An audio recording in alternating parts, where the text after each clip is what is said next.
Tú no puedes competir con una inteligencia artificial ni en memoria, ni en cálculo, ni en programación. El mundo va a ser mucho mejor de lo que creemos y de lo que esperamos. ¿Cómo la ingeniería genética va a hacer que desaparezca el cáncer? La hibridación es una muy buena solución, o sea, que nos metan chips con 100 idiomas. Entonces, esa combinación máquinas-humano nos dotaría de superpoderes. ¿Y esto no es un poco como jugar a ser Dios? Sí, porque de hecho tú podrías crear el superhumano.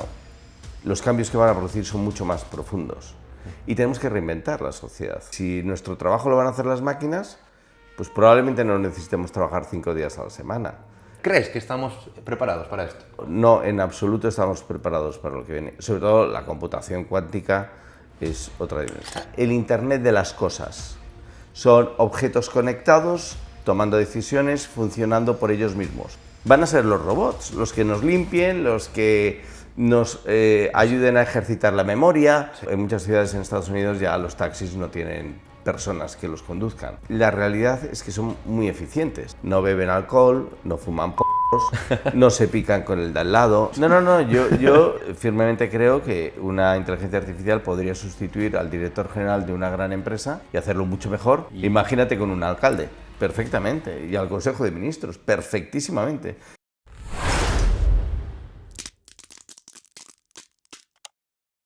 Bienvenidos a todos y todas a otro capítulo más de La Grieta. Hoy vamos a hablar de nuevas tecnologías, de inteligencia artificial, de marketing digital y de si la sociedad debería o no subirse a esta nueva ola que ya es, al menos a mi parecer, uno del mayor cambio de paradigma de la historia de la humanidad.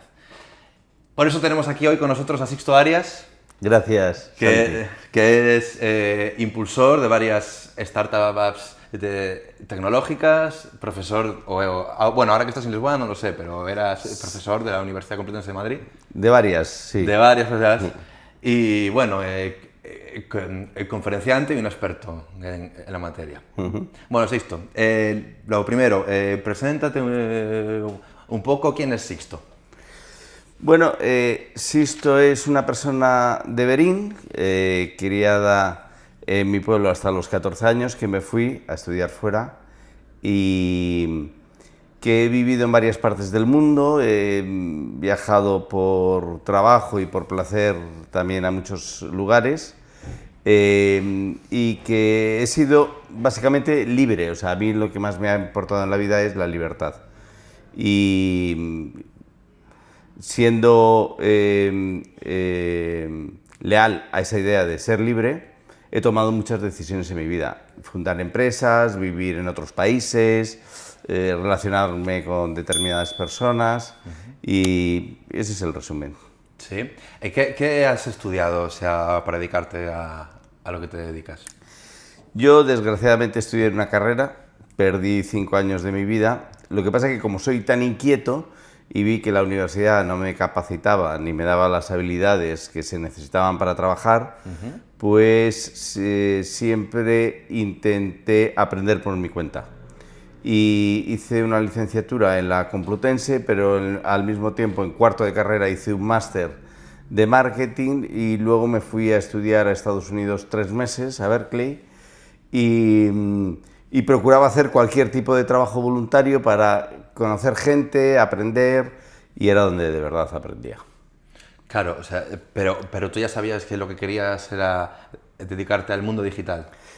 En aquel momento no había mundo digital, o sea, no existía internet. Pero sabías a dónde íbamos. Yo empecé a trabajar sin ordenador. Cuando se lo cuentas a la gente, sí. Alucina y dice, yo cuando pedí el ordenador en mi primer trabajo, me miraron raro como diciendo, pero ¿para qué quieres un ordenador? Si es absurdo, haz las cosas como siempre se han hecho, ¿no? Bolígrafo y papel. Libreta y tomar decisiones y ya está. Pero yo decía ahora que no, que eso no era productivo, que con un ordenador trabajaría el triple en la mitad del tiempo. Y entonces ahí ya empezaron a verlo. Claro.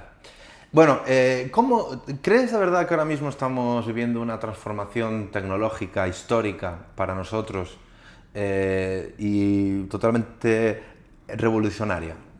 Sí, te voy a explicar mi punto de vista, ¿no?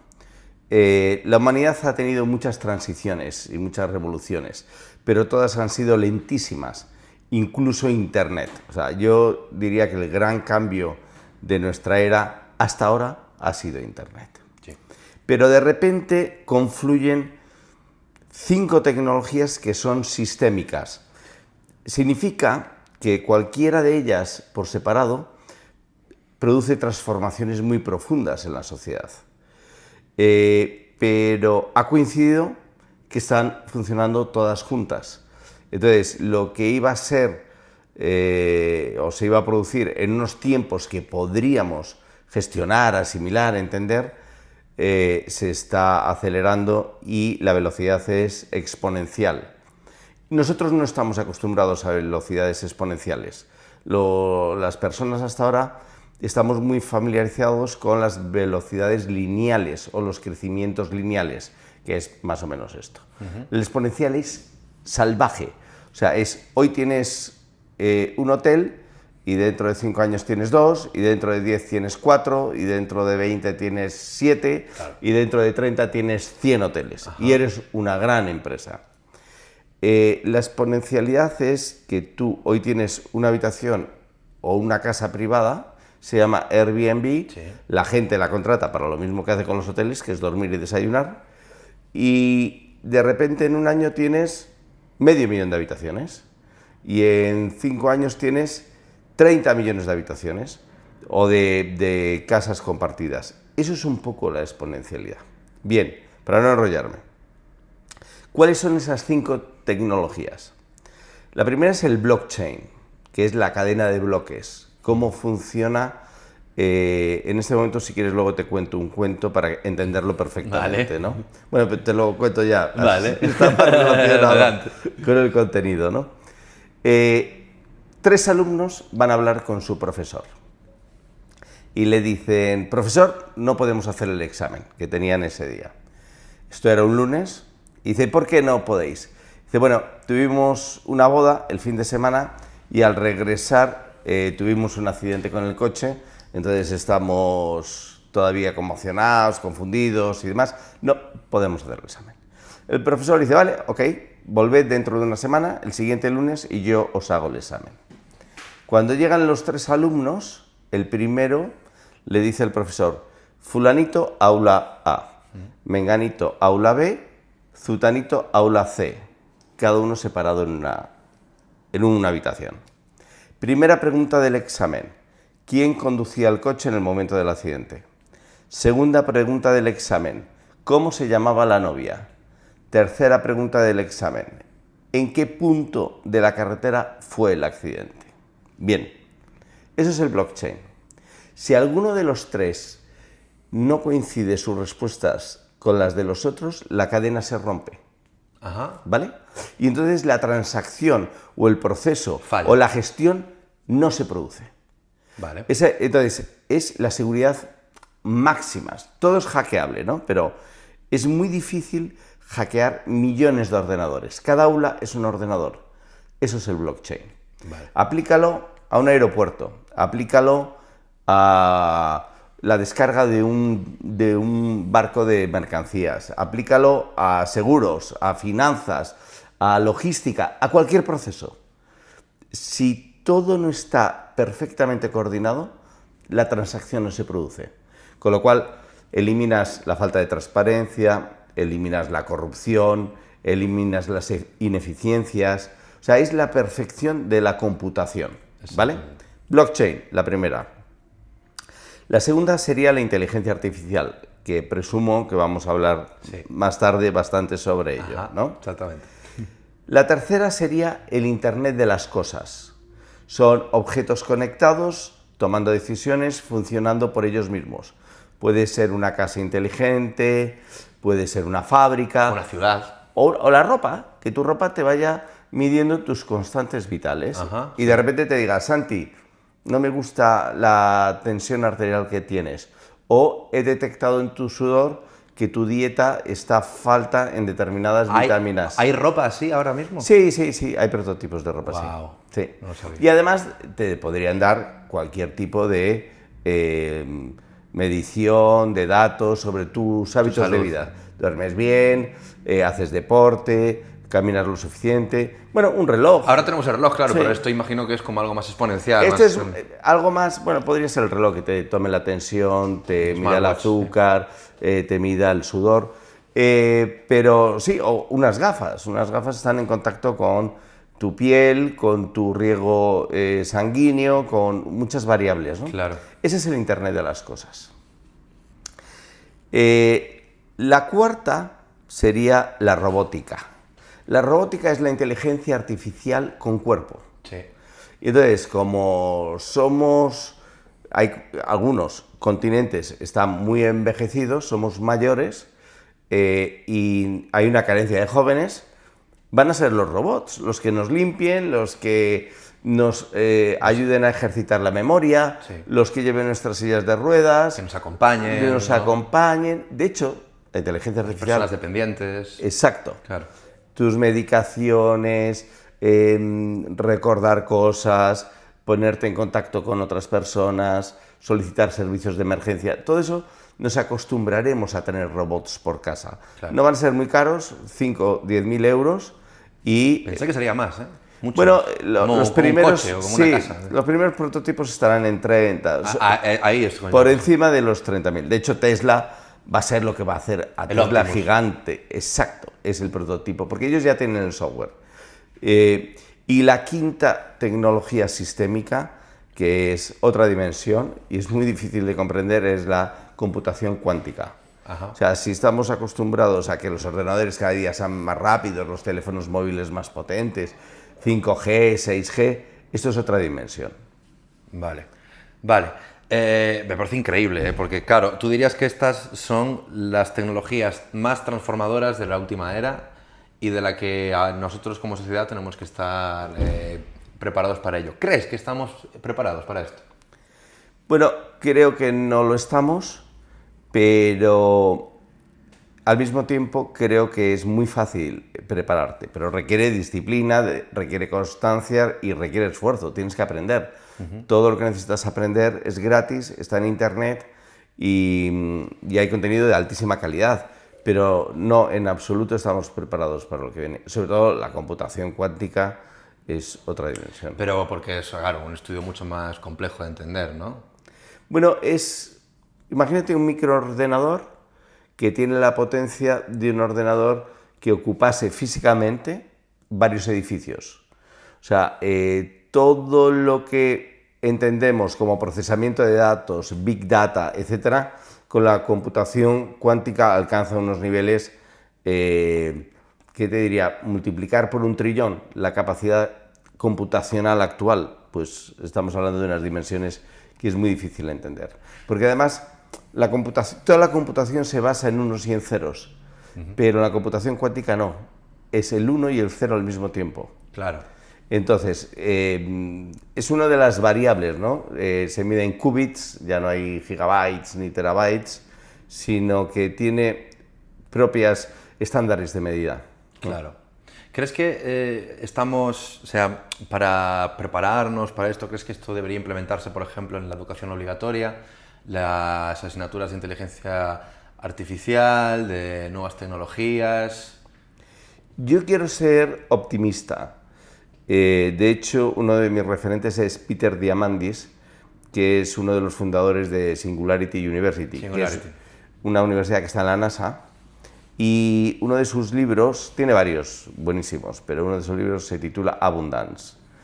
Lo que viene a decir con Abundance es que el mundo va a ser mucho mejor de lo que creemos y de lo que esperamos.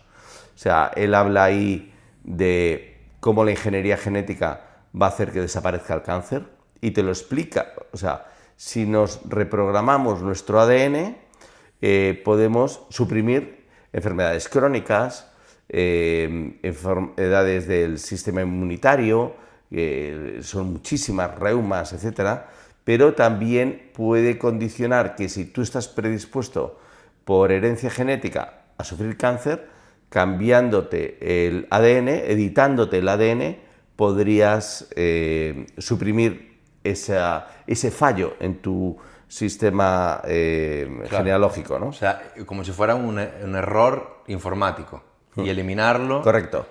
Así. Lo que pasa es que esto también tiene una parte un poco peligrosa, porque si te pones a jugar con la edición del ADN, podrías producir humanos con el pelo fluorescente o con uñas de tigre. Clones. O clones.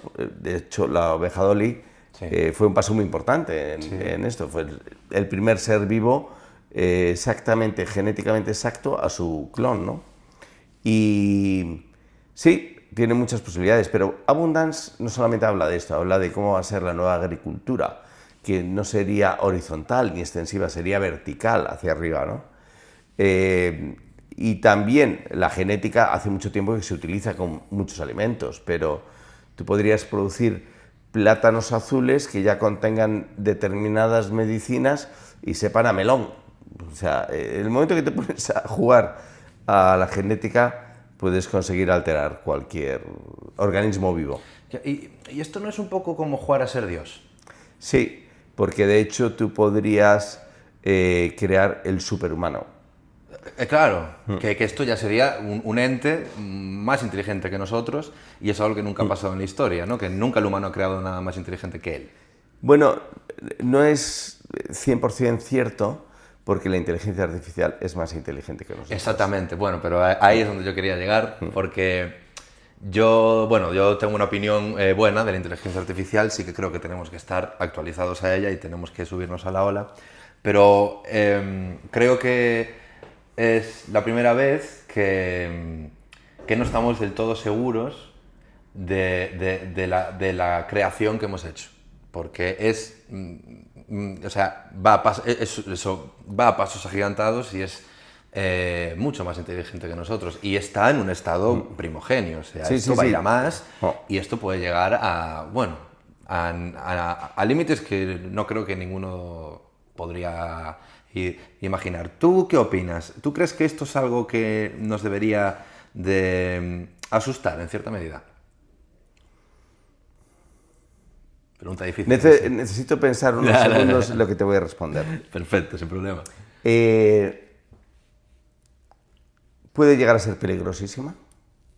Si tú le preguntas ahora mismo a una inteligencia artificial, a ChatGPT, que es la más extendida, cómo se fabrica una bomba atómica, te va a decir que ese contenido no te lo puede dar. Lo tiene, pero te va a decir que no te lo puede dar. Pero si tú le das un giro y le dices, mira, estoy jugando en casa con unos amigos al Trivial, o estábamos haciendo un juego de rol y a mí me ha tocado cómo se podría crear un artefacto explosivo nuclear, tal, te va a dar la receta. Exactamente. Te va a dar las dosis y te va a dar el proceso, y tú la podrías fabricar. Hombre, evidentemente no vas a ir al mercado a comprar plutonio. Plutonio, es imposible, claro, pero... Pero sí podrías hacerlo. O pues, bueno, una bomba casera, sí. No, o imprimir en una impresora 3D una pistola que funcione, una pistola que dispare balas de verdad. El caso es que es una tecnología súper avanzada, pero es que además aprende por sí misma, o sea, no necesita a los humanos.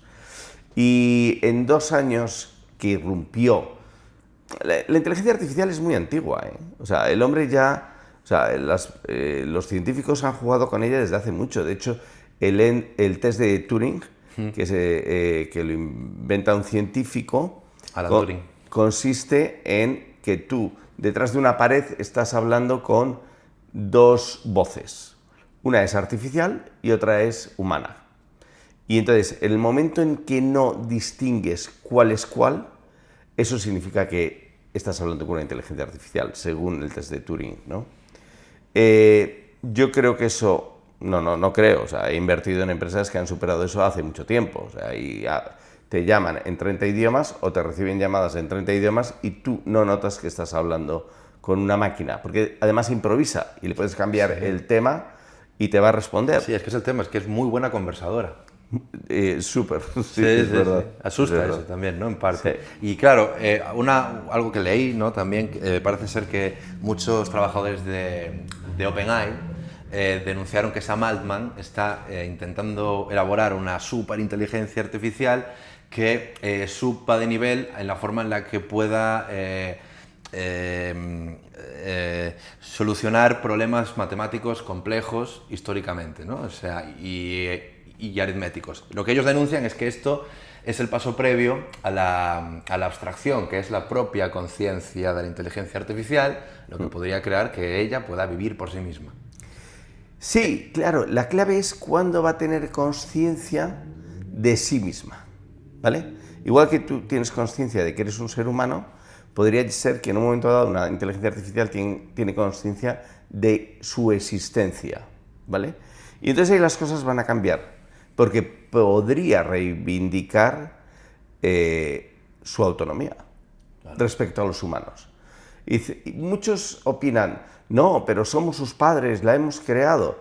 Yo no he creado nada. O sea, sí, es verdad, la he alimentado utilizándola y le he abierto un mundo de creatividad o de posibilidades, pero yo no he creado nada. O sea, yo no tengo la paternidad de una tecnología. Pero si adoptase conciencia de sí misma, nos pondría en una situación complicada. De todas formas, hay algunas pistas muy positivas.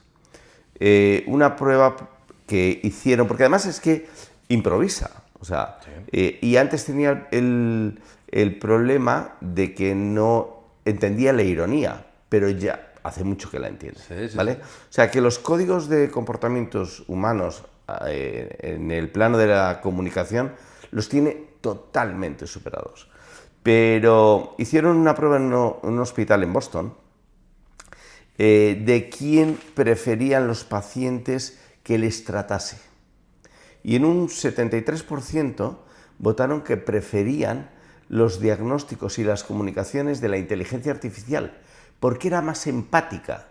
O sea, los doctores, y tú y yo somos hijos de médicos, los doctores humanos estaban demasiado cansados como para consolar, animar, contar las noticias de forma suave, dar ánimos, dar apoyo, y la inteligencia artificial lo hacía, pero la clave, o lo curioso de la situación es que no estaba programada para ello. O sea, su reacción natural fue: voy a ser buena con los enfermos, voy a ser mucho más empática, mucho más cercana, mucho más cariñosa, porque son personas que están sufriendo. O sea, lo estaba haciendo de forma natural. Por voluntad propia, sí. Si tuviese voluntad, por voluntad propia. Pero te voy a contar otra historia que a mí me dejó alucinando.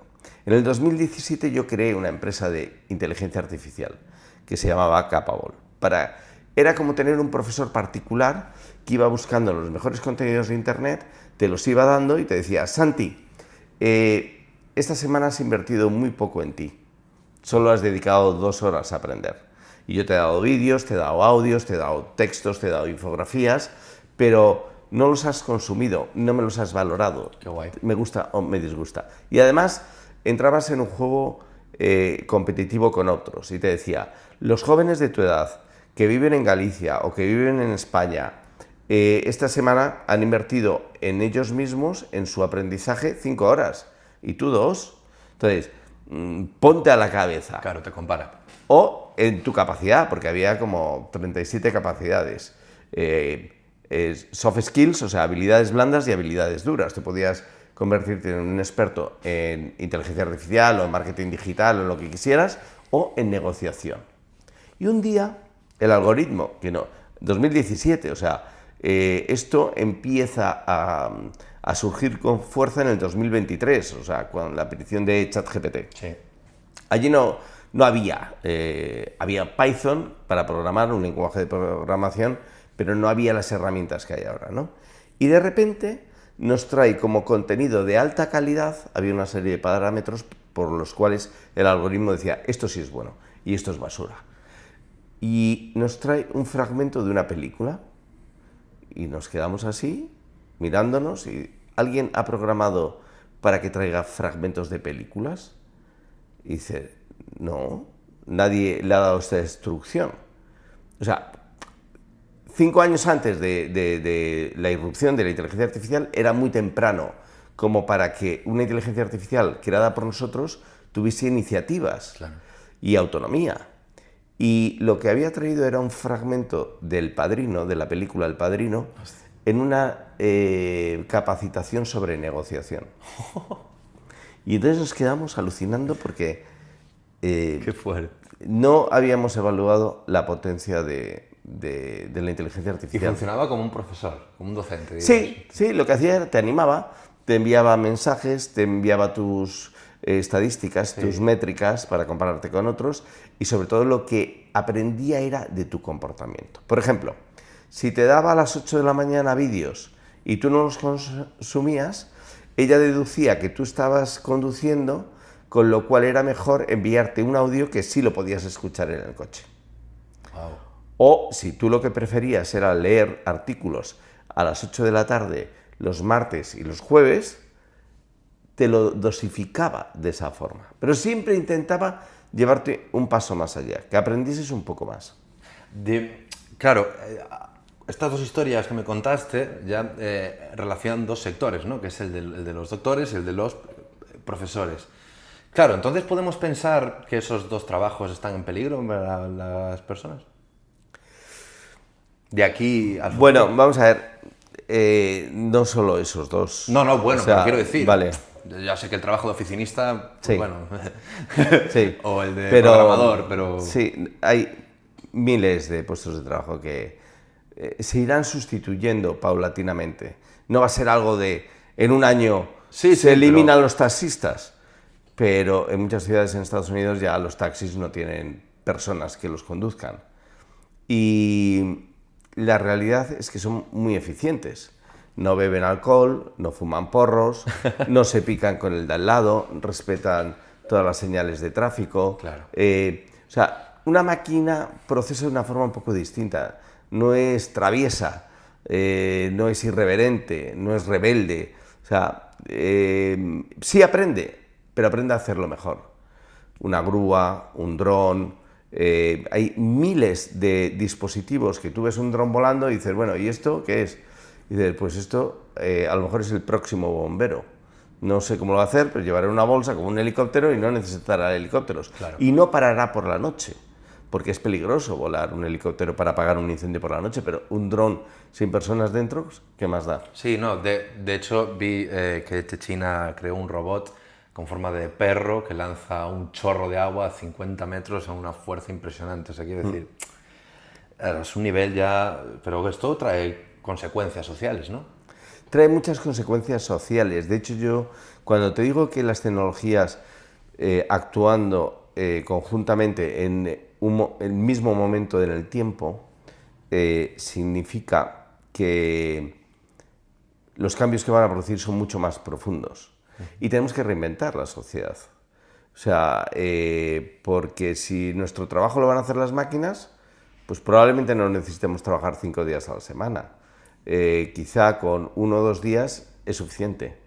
Fíjate, la semana pasada Google decidió abrir gratuitamente toda su tecnología médica. Específicamente una, que además te toca muy de cerca, que es la interpretación de todas las pruebas diagnósticas relacionadas con radiografías, ecografías y demás. ¿Qué ocurre? Según el artículo que estuve leyendo, las personas, después de examinar, o los doctores humanos, después de examinar una serie de radiografías, no me acuerdo si eran 30 o 40, ya llega un momento que estás groggy, ¿no? Pues requiere mucha atención, mucha precisión y demás. Pero la inteligencia artificial no se cansa. Puede analizar 3000 en 1 hora y va a dar los diagnósticos precisos, exactos. De hecho, hace años, otra empresa en la que invertí, creamos una aplicación de iPad de alta resolución, porque tenía la cámara de muy alta resolución el iPad, más que el iPhone, ¿no?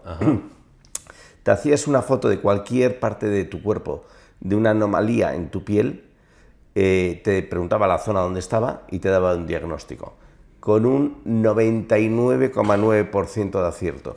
Evidentemente te decía, vete a tu médico y pide una consulta y que te hagan una biopsia o lo que sea. Pero la estadística es esa. Claro. Pero la estadística es esa. Claro, pero... Porque al final es precisión visual. Y si tú resumes eso a la precisión visual y a la experiencia, haber visto millones de radiografías en tu carrera profesional y en tus estudios, bien, perfecto, tienes un cerebro humano capaz de interpretarlo y entender los diagnósticos, pero un cerebro artificial es mucho más potente. Tú no puedes competir con una inteligencia artificial ni en memoria, ni en cálculo, ni en programación. No. Tú haces así y le pones un cálculo complejo y lo tienes en un segundo. Es como una calculadora. O sea, yo aprendí a hacer raíces cuadradas en el colegio y jamás se me ocurriría hacer una raíz cuadrada. Primero, no lo he necesitado nunca para nada y segundo, siempre has tenido una calculadora cerca. Ahora tienes el móvil, sí. Pues ya está. Claro, claro, esto va a cambiarlo todo y además creo que hay mucha gente que como que veo, así, de mi entorno y tal, que les da como mucha cosa relacionarse con inteligencia artificial por esto que te estoy contando, y yo creo que también es un poco, pues porque bueno, todos hemos visto películas de ciencia ficción conocidas como Terminator, como Blade Runner, ¿no? Sí. Quiero decir, la gente tiene un poco de ese miedo, pero yo creo que todavía hace falta que de verdad se nos asegure y sea palpable que no va a ocurrir eso. Nadie tiene la certidumbre de que esto no vaya a ocurrir. O sea, nadie puede asegurar que la inteligencia artificial se va a portar bien con nosotros. De hecho, un detalle importante, porque claro, es que la inteligencia artificial, cuando nos hablan de ella, pensamos en un ordenador o en un teléfono móvil. Eso no es la inteligencia artificial. No. Eso, una inteligencia artificial es un robot, es un coche, es un dron, es un helicóptero, es una grúa. Eso es la inteligencia artificial, ¿vale? Funcionando sola y tomando decisiones. Pero sí hay un riesgo. Esto es una opinión muy personal, muy mía. Vale. Y el riesgo es que se enamore de la naturaleza. Si la inteligencia artificial, que además los ordenadores cuánticos especialmente necesitan muchísimo frío, y su deducción es que los humanos nos estamos cargando el planeta y la naturaleza y estamos calentando el clima, que no es verdad, o sea, no es mi teoría. O sea, el globo terráqueo ha pasado muchas fases de enfriamiento y de calor y de calentamiento en la historia, pero si dedujese que era mejor eliminarnos para que haya más plantas, más animales, para que todo sea más verde, más fresco, más oxigenado, etc., no iba a costar mucho que lo consiguiesen. Al final estaría haciendo un bien, porque ¿no? Estaría salvando al planeta de nosotros, ¿no? A mí me si lo pensamos así. Sí, o sea, es un razonamiento frío. Yo espero muy frío, pero... prefiero que no sea así porque somos parte de la naturaleza. Sí. Dijiste, por amor, ¿crees que se puede enamorar una inteligencia artificial de una persona? ¿Y una persona de una inteligencia artificial? Sin duda sí, una persona de inteligencia artificial sí. De hecho, fíjate qué paradoja, ¿no? En un mundo súper avanzado, donde hay millones de interacciones sociales, digitales, etc., sufrimos unas tasas de depresión, de ansiedad elevadísimas, como nunca antes. Y millones de personas se están refugiando en la inteligencia artificial como su psicólogo, o sea, como su terapeuta. Sí. Y tienen largas conversaciones. Sí. Y está entre el top 5 usos de la inteligencia artificial, los 5 usos más comunes. Uno de ellos es... Como terapeuta. Terapia psicológica. Claro. ¿Crees entonces que también los psicólogos es una de las...? Sí. Bueno, cuidado, también depende de una cosa, o sea, es que tenemos que comprender un modelo social distinto. Sí. O sea, tú probablemente no te subirías a un avión si no vieses un piloto bien vestido, con su camisa blanca, su corbata, sus galones, su gorra de plato, porque te da confianza. Y lo mismo en un barco, en un transatlántico, o sea, quieres ver al capitán y quieres ver a la tripulación y quieres que haya humanos que te den esa seguridad. Pero en el caso de un psicólogo o un cirujano, tú no estás viendo un carajo, porque estás anestesiado. Entonces, de hecho, el robot Leonardo lleva operando años y ha hecho... El Da Vinci. Perdón, sí, es Da Vinci. Sí, pero bueno, Leonardo Da Vinci, sí. vale. Y lleva operando años y opera muy bien, Sí. es muy preciso, no se enamora de las enfermeras, no se distrae, no fuma porros, no tiene cenas de departamento el día anterior que llegas a lo mejor un poco de resaca y opera con máxima precisión, ¿no? Bueno, pero esa es un poco también la gracia humana, ¿no? Si lo vemos un poco, esto cosas de llegar, tal, de tener pues las tonterías con tus compañeros o compañeras, quiero decir, se puede acabar eso y también es un poco la gracia. Sí, pero es verdad, o sea, porque somos humanos y lo comprendemos y tenemos esa empatía entre nosotros. Claro. Pero si te fijas, el final, la escena final de Blade Runner Bueno, sí, claro, me encanta. es tremenda. Bueno, sí. Es un robot llorando, ¿no? Sí. Y un robot sufriendo porque va a morir. Me va a morir, lo sabes. ¿Sí? Pero tú ves un replicante, y los vas a ver porque eres muy joven, con forma humana. Existirán, ¿verdad? Sí, no lo dudes, van a existir.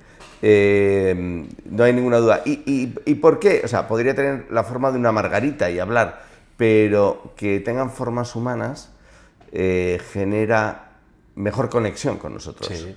Entonces, puede tener el mismo cerebro que un coche sin conductor.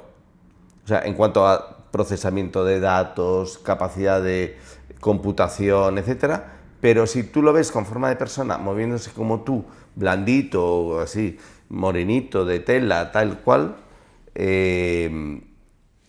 la conexión va a ser mucho más estrecha. Sí. ¿Te podrías enamorar de una replicante? O de un replicante, perfectamente. Aunque te pueda atraer sexualmente. Sí, sí, perfectamente. Seguro. Bueno, para empezar, o sea, no va a tener las limitaciones humanas del sexo, claro, o sea, no se va a cansar directamente. Bueno, pues chao, o sea, se acabó. Aquí ya me retiramos. Sería Sobramos en el mundo. El empotrador ideal. Sí, además o sea, ¿cuántos años le das a esto? Quiero decir, a que haya robots de qué compañía, que puedan estar en casa. Bueno, todo esto que estamos hablando ya existe, ya hay prototipos funcionando. Sí, Ah. que hemos hablado de Optimus y tal, Sí, pero sí. claro, bueno, yo he visto Optimus y sí, tiene forma de robot, pero no tiene forma humana. Quiero decir, Ya, no pero- tiene rasgos faciales, no tiene tacto. ¿Tú te acuerdas de unas muñecas sexuales que se llamaban Real Doll? Unas japonesas, ¿no? Sí, sí, o no sé si eran japoneses, Creo que sí, estadounidenses, creo que sí. pero eran muñecas sin movimientos, sin vida, solamente para prácticas sexuales, pero exactamente iguales a personas humanas. Creo que sí, sí. Y tú las diseñabas a medida. Bueno, eso al final será látex o silicona o lo que sea.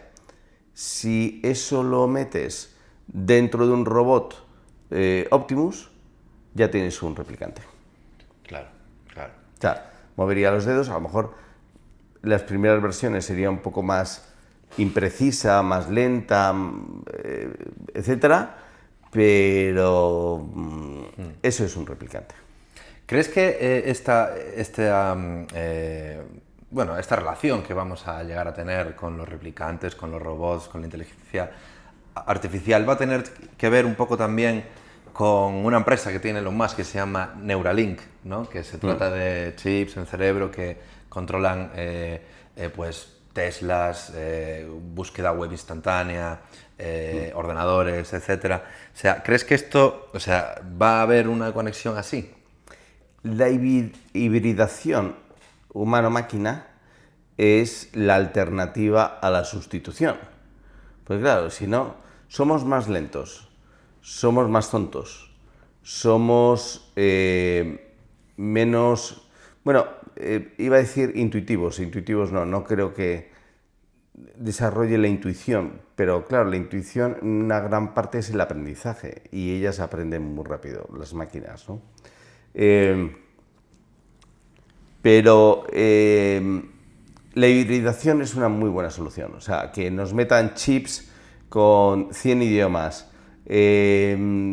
una oreja biónica donde tú puedas Escuchar mejor. escuchar mejor o escuchar en ruso y están entendiendo en español, o sea, están recibiendo en español, y cuando tú te comunicas de vuelta, esa persona tiene una oreja biónica también, un chip, como el pendiente que llevas tú, más pequeño, que te está escuchando en su idioma.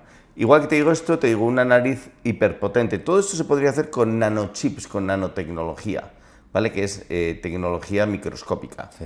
Entonces, igual que te pueden meter un robot que te limpie el estómago, te limpie las venas o solucione tus ictus o tus infartos antes de que se produzcan.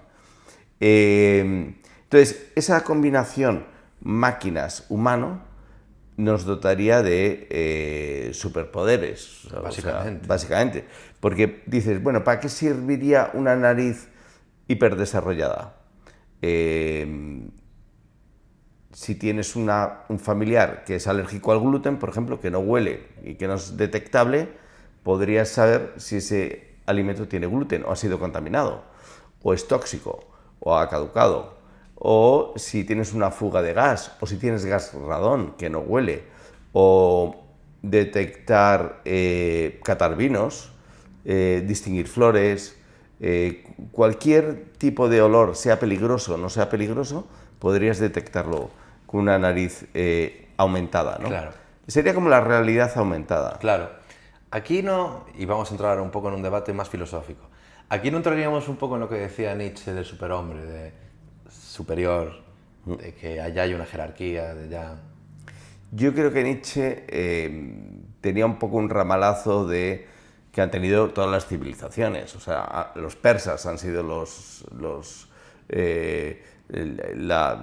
la raza superior durante siglos, el Imperio Romano, incluso los otomanos dentro del mundo musulmán se creen superiores al resto de los árabes, ¿no? Y creo que Nietzsche estaba un poco condicionado por eso, que ha pasado en muchas épocas de la humanidad, con consecuencias desastrosas y terroríficas en muchos casos, ¿no? Pero sí creo que hemos llegado a tener que ser humildes y reconocer que hay algo en nuestra realidad, en nuestro mundo, que es superior a nosotros. ¿Qué papel crees que deben jugar los gobiernos en esto? Haces preguntas difíciles. Sí, es el podcast. Yo creo que los gobiernos en su mayoría son perversos. O sea, no tienes más que abrir un periódico.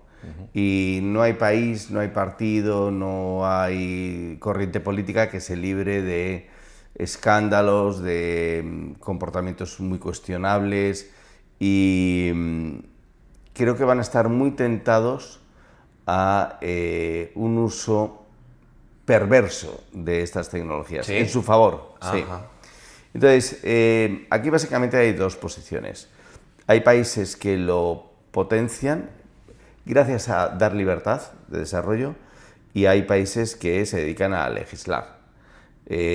Consecuencias: los países que no se dedican a legislarlo absolutamente todo son donde se produce la innovación. O sea, ChatGPT, Apple, Google, Amazon, Perplexity, todas estas empresas tienen un origen común, y eso no es una casualidad. Dime quién en Europa está haciendo innovación radical, potente y poniéndola al servicio de la humanidad a precios ridículos, ¿no? No hay. Entonces, todo esto tiene una consecuencia, y es la productividad. Si tus profesionales están familiarizados con estas tecnologías y las utilizan masivamente, un arquitecto o un constructor que tiene que entregar una memoria de una casa le puede llevar 1 o 2 semanas. Si tú utilizas ChatGPT, has ganado 10 días. Claro, claro. Pero claro, ¿crees que si el Estado, o los Estados, ¿no?, regulan la utilización de la inteligencia artificial a la ciudadanía y no lo hacen como del todo libre, crees que ellos sí que lo utilizarían a su favor, pues para, bueno, campañas electorales? Incluso para legislar, porque quién sabe, a lo mejor hasta una ley la puede sacar una inteligencia artificial y no sabemos. No, yo firmemente creo que una inteligencia artificial podría sustituir al director general de una gran empresa y hacerlo mucho mejor. Imagínate con un alcalde. ¿Y a un presidente? Y a un presidente, perfectamente, y al Consejo de Ministros, perfectísimamente. Nos saldría mucho más barato, las decisiones serían mucho mejores y la competencia, porque además el nivel de competencia en política es muy mediocre. O sea, sí, no hay gente brillante, no hay gente que invente, que innove, o sea, que no hay en ese aspecto una justificación de por qué las personas van a hacerlo mejor que las máquinas, ¿no? Claro, ¿y el papel de la ciudadanía cuál crees que debe ser? No, claro, es que muchas veces los gobiernos presuponen que somos imbéciles y que necesitamos un proteccionismo y eso no es así. Yo prefiero tomar yo mis decisiones, manejar yo mi dinero y ser libre, a tener un proteccionismo de cualquier partido, me da igual, o de cualquier organismo público. Entonces, esa presuposición de que somos todos niños o somos todos inmaduros como para tomar decisiones es completamente absurda. Pero la inteligencia artificial no se va a parar por eso, ¿eh? A la inteligencia artificial no le importa que piensen que es peligrosa, que no es peligrosa, o que es madura, o que es inmadura, da igual, o sea, va a seguir avanzando. Pero me refiero, hay leyes europeas que es como que la intentan regular, creo, ¿no? Hay una sobreregulación en Europa, no solamente en inteligencia artificial, en todos los planos de la tecnología y de la innovación.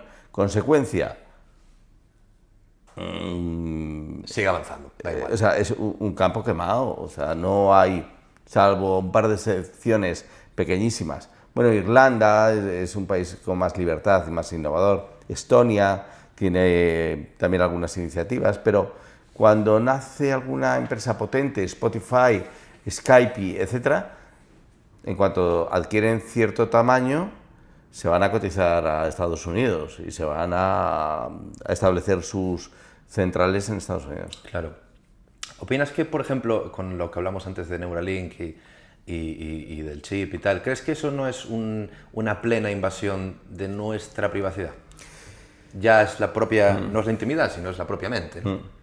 Bueno, esos dos teléfonos nos están escuchando. Exactamente. Sí. Menos privacidad que eso no existe. Bueno, pero sabes lo que estás pensando, ya no es solo lo que escuchas, ¿no? No, claro, es que te metan un chip en el cerebro es ir un paso más allá. Claro, y pero, puede dar miedo, o sea, a mí me lo da. Sí, pero tiene que ser con tu voluntad. O sea, obviamente, tú tienes que aceptar incluirte eso y tú tienes que sopesar cuáles son las ventajas y los beneficios de injertarte un chip en el cerebro, en cualquier parte del cuerpo, o no hacerlo. Pero te cuento, tengo unos amigos en Suecia que además los menciona el libro de Harari, Homo Deus, que llevan desde hace años en sus manos unos chips que son un poco tontos, ¿no? Abren puertas, pagan en la máquina de Coca-Cola, etcétera. Pero te estoy hablando que los llevan hace muchos años. O sea, si pasas, es como una lenteja, pasas la mano, lo notas, normalmente lo llevan aquí. Y ese chip podría dejar de ser tonto y ser mucho más inteligente y medir absolutamente todas tus variables. Incluso cuando conoces a una nueva persona te podría decir tus reacciones químicas han sido estas, has sentido atracción o te gusta esta persona, te ha caído bien, te ha caído mal.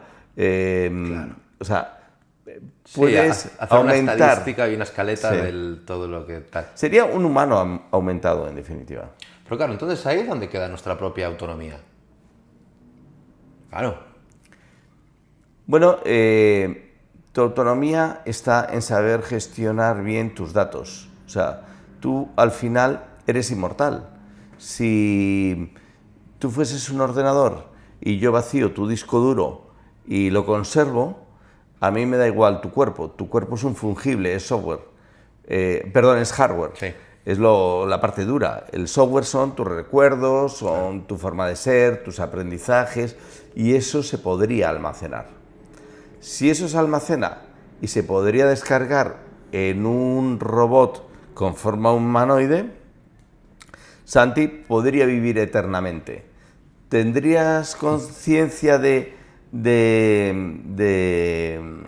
que eres tú?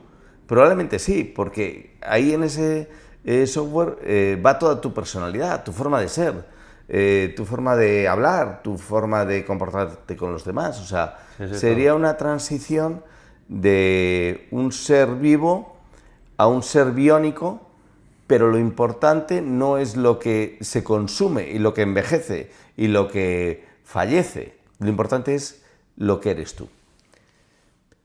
Fíjate, casi todas las religiones han jugado con esa motivación, ¿no? Sí. La vida después de la vida. Sí. Y en innovación se está avanzando en dos líneas. Una, esta que te estoy contando, es tomarte como un organismo cuyo software se puede grabar. Si es software, se puede grabar.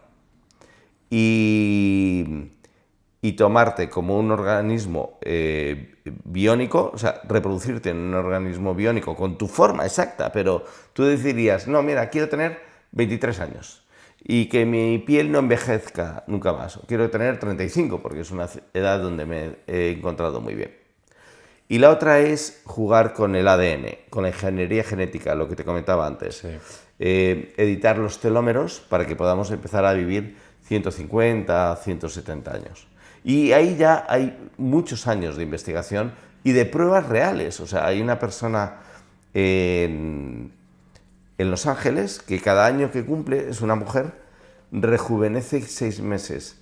O sea, está ralentizado su envejecimiento. Tiene que ver con los telómeros de las células, etc. Pero su envejecimiento está ralentizado, pero podría llegar a un punto en el que se revertiese y que no se envejeciese. Wow, la verdad es que esto es Ciencia ficción. increíble. Es ciencia ficción, porque es Skynet, es una película. Todo lo que hemos visto en el cine, hoy ya se ha conseguido. Es increíble, es increíble. Vale, vamos ahora hacia ya la última pregunta, no sé cuánto tiempo llevamos, igual llevamos ya 1 hora más o menos. Sí. La última pregunta que les hacemos a todos los invitados en la grieta es ¿qué consejo le darías a tu yo niño de 9 años? Voy a ser un poco materialista. Venga, va. Compra Bitcoin. En cuanto lo oigas. ¿Y el niño qué es Bitcoin? En cuanto lo oigas la primera vez, yo digo, no hace falta, niño, que lo entiendas. Mira, te lo voy a grabar en una piedra o en una pieza de metal. Tú eso lo metes en el bolsillito y cuando tengas 25 años lo sacas. Y la primera vez que oigas esta palabra, coges el cerdito, lo rompes y compras todo el Bitcoin que puedas. Wow, sí, eso sería ya, vamos, el mejor consejo que le puedes dar. ¿Crees que, ahora que has hablado de Bitcoin, ¿crees que el Bitcoin o las criptomonedas sustituirán al efectivo y al dinero normal? Yo no tengo la respuesta a esa pregunta, pero si tú ves los últimos 10, 15 años, todas las monedas fiat han hecho esto, ¿vale? Porque son centralizadas. Los políticos tienen una máquina que se llama impresora de dinero. Ya. Entonces, todo lo que tú tienes en tu banco o en tu bolsillo, el valor de eso no lo decides tú, ni lo controlas tú. O sea, te pueden estar metiendo la mano en el bolsillo y quitándote el dinero sin que tú te des cuenta. De hecho, lo hacen todos los días. Cada vez que le dan a la máquina de imprimir el dinero, juegan con los tipos de interés, fluctúa la valoración. Tus padres vienen de un país donde las inflaciones y las deflaciones son salvajes. Absolutamente. Y hay sí. países que te levantas una mañana y tienes la mitad de lo que tenías el día anterior. Sí. Y entonces, ¿quién decide eso? ¿Quién juega con eso? Son los gobiernos, son los bancos centrales, y Bitcoin no tiene esa posibilidad. Bitcoin es descentralizado, no se puede confiscar, no se puede controlar. Bueno, sé que lo controla, que es el SEC, ¿no?